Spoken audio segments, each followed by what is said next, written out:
آیت اللہ العظما سید عبدالحادی حسینی شیرازی قدسہ سرہ سن 1305 ہجری کو سامرہ مقدسہ میں پیدا ہوئے۔ آپ نے علمی حصول کا سفر سامرہ سے شروع کیا۔ وہاں آیت اللہ العظما مرزا علی آقا شیرازی اور آیت اللہ العظما مرزا محمد تقی شیرازی جیسے عظیم اساتید کی خدمت میں رہے۔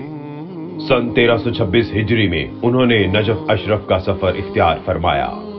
وہاں انہوں نے شیخ محمد قاسم خراسانی اور شیخ الشریعہ اصفہانی کے دروس فقہ اور اصول میں شرکت فرمائی۔ سن 1365 ہجری میں جب آیت اللہ العظما سید ابو الحسن اصفہانی وفات پائے تو حاج آقا حسین قمی نے 1366 ہجری میں مرجعیت کی ذمہ داری سنبھالی۔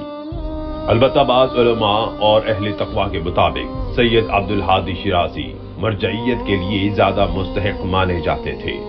انہوں نے ہمیشہ اس سنگین ذمہ داری کو قبول کرنے سے انکار کیا، لیکن علماء ایران، عراق اور دیگر اماکن کی پرزور اصرار پر انہوں نے مرجعیت کی ذمہ داری قبول فرمائی اور ان کے رسالہ عملیہ کی نشر و اشاعت ہوئی۔ صاحب کتاب مراقد المعارف لکھتے ہیں کہ سید عبدالحادی شیرازی کا شمار ان علماء میں ہوتا ہے جو کمیونزم کے سخت خلاف تھے۔ عبدالکریم قاسم کے زمانے میں حالات اس قدر بدتر ہو چکے تھے کہ حتیٰ کہ قرآن مجید کی آیات میں کم و بیشی کی کوشش کی جا رہی تھی۔ لہٰذا آیت اللہ العظما سید محسن الحکیم اور آیت اللہ العظما سید عبدالحادی شیرازی نے اس کمیونزم گروپ کے خلاف کفر کا فتویٰ 8 شوال المکرم 1389 ہجری کو صادر فرمایا۔